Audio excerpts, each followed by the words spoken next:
Unveiling the hidden reality of sin and its profound impact on your life. Imagine waking up one day and realizing that everything you thought you knew about your own decisions, your struggles, and even your desires was influenced by something unseen, something woven so deeply into your life that you never even questioned it. Sin. That word alone carries weight, but not the way you think. It's not just about breaking rules. It's about something deeper, something insidious. Sin isn't just what you do, it's what shapes you, without you even realizing it. And right now, in this moment, it could be warping your reality, limiting your potential, and leading you down a path you never intended to walk. So, let's do something radical. Let's pull back the curtain. Let's look at sin, not in the way we've been taught to think about it, but in the way that it actually works inside us. Because the truth is, sin is not what you think it is, and understanding that could change everything. The silent architect of your reality. Think of sin as an architect. It designs, it builds, it constructs your thoughts, your reactions, your beliefs, brick by brick. But here's the terrifying part. Most of the time, it does this in complete silence. You don't feel the walls closing in. You don't hear the blueprint being drawn. You don't realize what's happening until one day you wake up and find yourself trapped in a life you never meant to create. Have you ever felt like you're repeating the same mistakes? Like no matter how much you want to change, you keep falling back into the same toxic habits, the same self-destructive patterns? That's not an accident, that's design. Sin isn't just an action, it's a gravitational pull. It doesn't just happen in moments, it crafts your entire existence. Let's say you struggle with pride. It's not just that you sometimes think you're right and others are wrong. Over time, pride builds a world where you must always be right. It reshapes your relationships, isolates you, and distorts your perception of truth. The same happens with greed, with envy, with lust. These aren't just behaviors. They're architects, designing your reality. Here's the big question. How much of your reality has already been designed by sin without you even noticing? The illusion of freedom. There's a lie we've all been fed. It goes like this: you are in control. You make your own choices. But what if you're not as free as you think you are? Imagine standing in front of a mirror that has been slightly warped. You look at yourself, and everything seems normal, until you take a closer look. The reflection is off, the distortion is subtle, but it's there, and the longer you stare, the more you realize, this isn't actually you. That's what sin does. It warps reality just enough that you don't notice. It twists your desires, your ambitions, your perception of right and wrong. And the worst part? It convinces you that you are the one in control. That's why we chase things that don't satisfy us. That's why we sacrifice our peace for temporary pleasure. That's why we fight battles that don't matter, while ignoring the ones that could actually set us free. We think we're making our own choices, but what if we're just playing out a script we never even wrote? Here's something to sit with. When was the last time you questioned your desires? I don't mean questioned whether they were good or bad. I mean really examined them. Where did they come from? Who or what shaped them? Because if you don't know that, how can you be sure they're really yours? The hidden cost of sin. Sin always comes with a price. The problem is, the price is never obvious. If sin were like a store, you'd think it would have clear price tags. This choice will cost you your peace. That habit will destroy your relationships. But that's not how it works. The price is hidden in the fine print. You don't pay it up front, you pay it over time. You see, sin always offers something appealing. That's how it works. If sin showed up in its true form, ugly, destructive, enslaving, no one would choose it. But that's not how it presents itself. Sin is always wrapped in something beautiful. Lust disguises itself as love. Greed disguises itself as ambition. Pride disguises itself as confidence.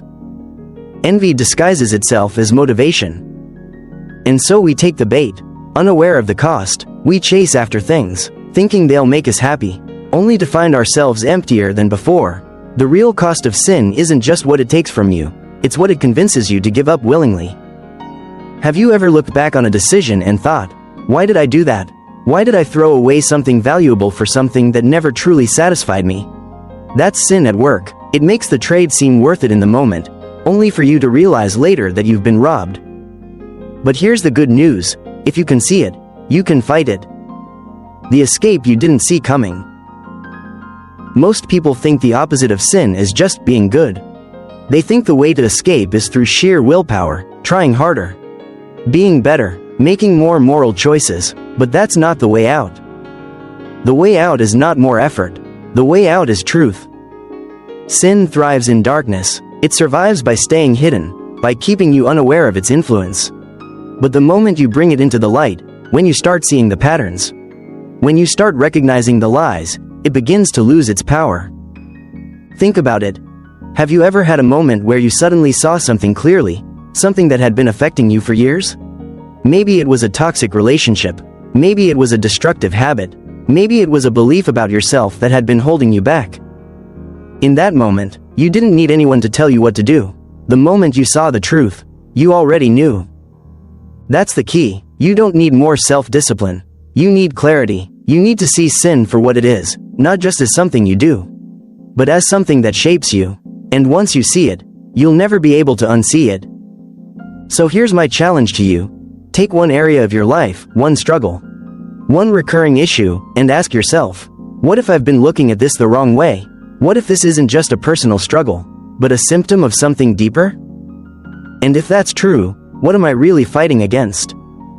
The silent war. How sin fights for control over your soul without you realizing. You might think you're just living your life, making choices, reacting to situations, trying to be a good person. But what if I told you there's an invisible war happening inside you? A war that has been shaping your thoughts, your decisions, and your destiny, without you even realizing? Because here's the truth. Sin is not just something you do. It's something that does something to you. It's not just an action, it's an active force. A force that is constantly working, influencing, and pulling you in directions you never consciously chose. And if you don't see it, if you don't recognize the battle happening beneath the surface, then you are not fighting. You are being controlled. So, let's break it down. How does this war work? And more importantly, how do you win? The first attack: rewiring your desires. Have you ever wondered why you want the things you want? We don't question our desires enough. We just assume they're natural, that they come from us. But sin is subtle. It doesn't just make you do bad things. It makes you want the wrong things. Think about that. The most dangerous form of control is not when someone forces you to do something against your will. It's when they make you believe that it was your own idea in the first place. This is why sin is so effective. It doesn't have to drag you into destruction kicking and screaming. It simply needs to place a quiet seed inside your mind, a small justification, a minor shift in thinking, a little greed here, a little self-pity there, a small excuse to bend the truth. Nothing major, nothing obvious, just small shifts in what feels right to you, until one day, you look back and realize you've become someone you never thought you'd be. Let's be real. When was the last time you examined your own motives? Not just what you do, but why you do it. Because if sin can control your desires, it doesn't need to control your actions. You'll follow willingly. The second attack: the illusion of justification. Sin rarely presents itself as evil. It usually presents itself as reasonable. That's why so many people don't even realize they're in a war. They think they're just doing what they have to do. You ever hear people say things like, "I don't lie, I just don't tell everything. I don't hold grudges, I just never forget. I'm not greedy, I just want what I deserve." These are not just excuses.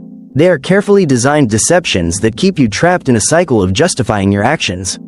Sin doesn't just tempt you, it defends itself. It gives you reasons to keep choosing it.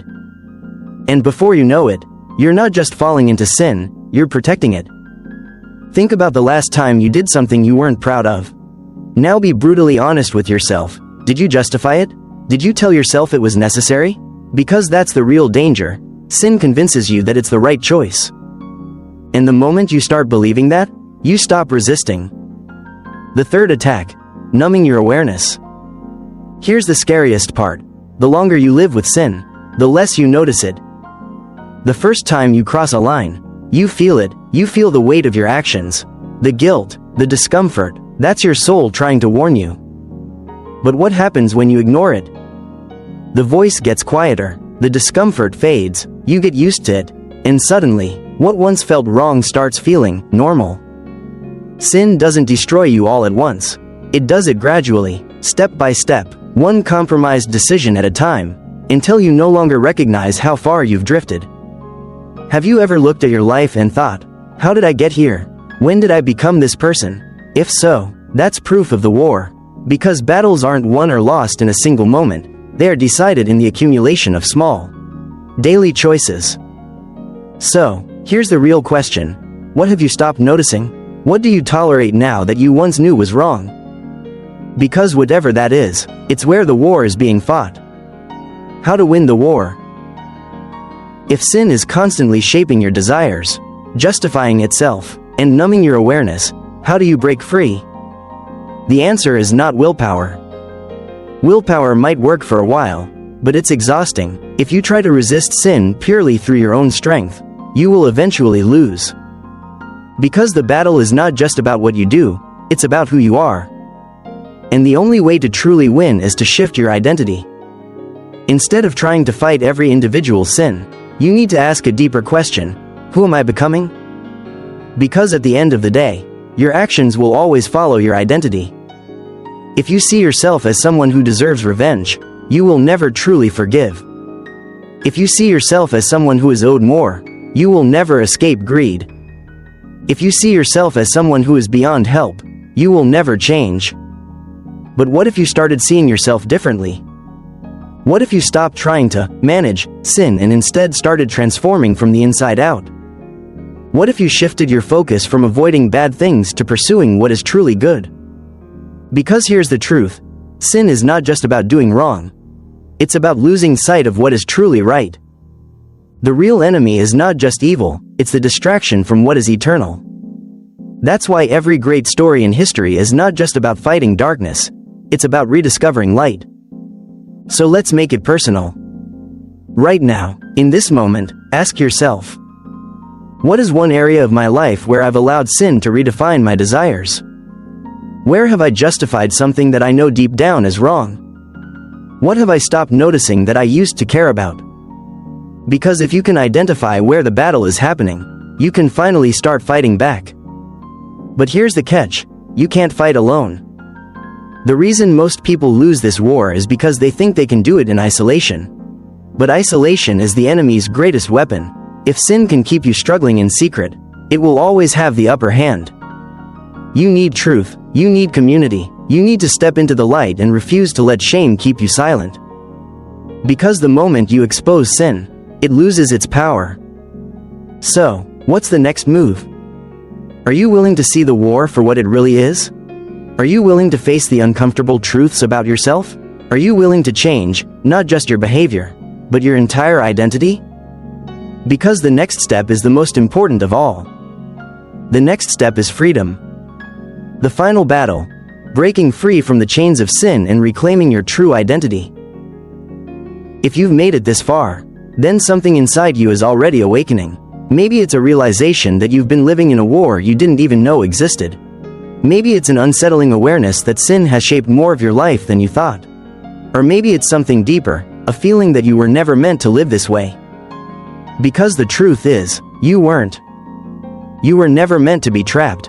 You were never meant to carry guilt like a permanent weight on your shoulders. You were never meant to be stuck in cycles of self-sabotage, regret, and inner conflict. But here's the thing: sin doesn't let go easily. Once it's woven itself into your desires, once it's built its justifications, once it's numbed you to its presence, it doesn't just step aside and let you walk away. No, the moment you try to break free, that's when the battle gets real. Because sin will do whatever it takes to keep you in its grip. It will whisper lies. It will throw your past in your face. It will make you doubt yourself. It will tell you that change is impossible. But here's what sin won't tell you.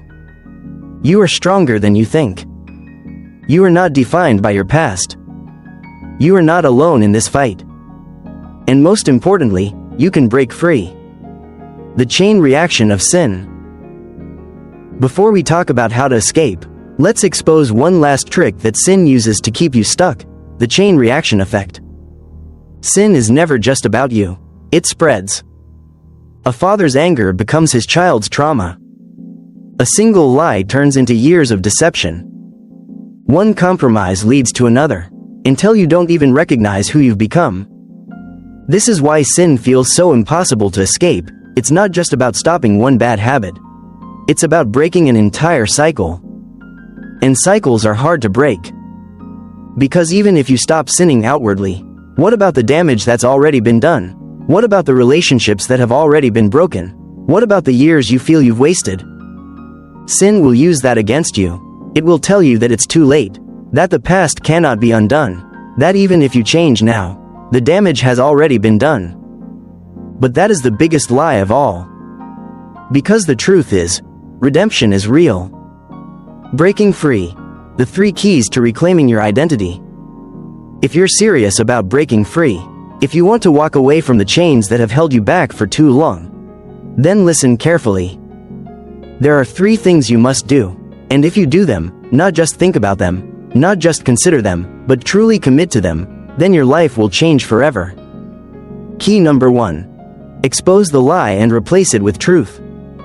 Sin thrives in darkness. It needs secrecy. It needs deception. It needs you to keep believing that you are powerless.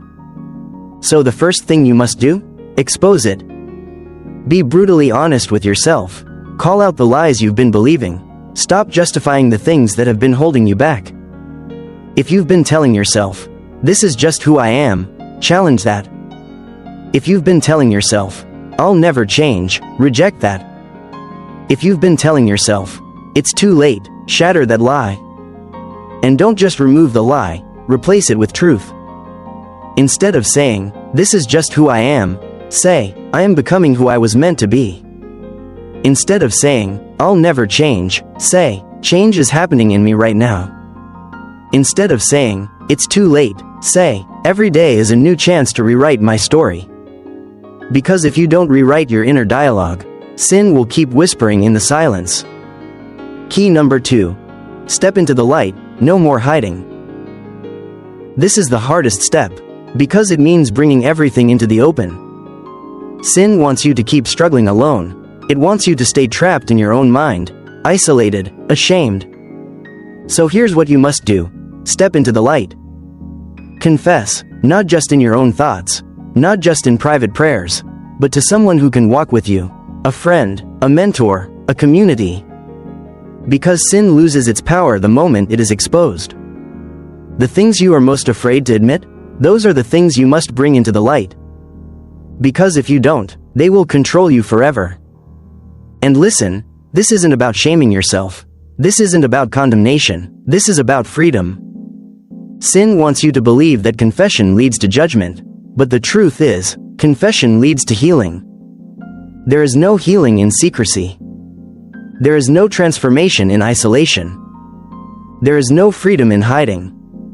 So step into the light, and let grace do what sin never could, set you free. Key number 3. Pursue what is greater. Most people think breaking free from sin is about stopping bad things. But that's only half the equation. Because the real way to break free? Start pursuing something greater. If all you do is focus on not sinning, you'll always feel like you're fighting against yourself. But if you set your eyes on something bigger, something higher, something eternal, then suddenly, sin starts to lose its grip. Think about this. If you are completely in love with something, you don't need to be told to avoid distractions. You naturally choose what matters most to you. If you are obsessed with building a meaningful life, you won't waste your time on destructive habits. If you are driven by a higher purpose, temptation won't have the same power over you. If your heart is full of truth, lies won't be able to take root. So don't just fight sin. Pursue what is greater. Pursue wisdom. Pursue truth. Pursue grace. Pursue love. Pursue the kind of life that leaves no room for regret. Because the moment you fill yourself with what is truly good, you will finally be free from what has been holding you back. Your life is not over, it's just beginning.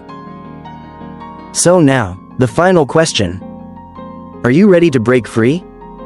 Not just think about it, not just wish for it, not just hope that one day things will change. Are you ready to step into it? Because the moment you say yes, the chains start breaking. The old identity starts fading. And a new reality begins to take shape. A reality where you are no longer defined by sin. A reality where your past no longer controls you. A reality where you step into the fullness of who you were always meant to be. This is the moment. This is your turning point. Are you ready? Because the door to freedom is open. And all you have to do is walk through it. Final thought. Sin tells you that you are a prisoner. But the truth is, you've been holding the key all along. It's time to use it. It's time to be free. Forever.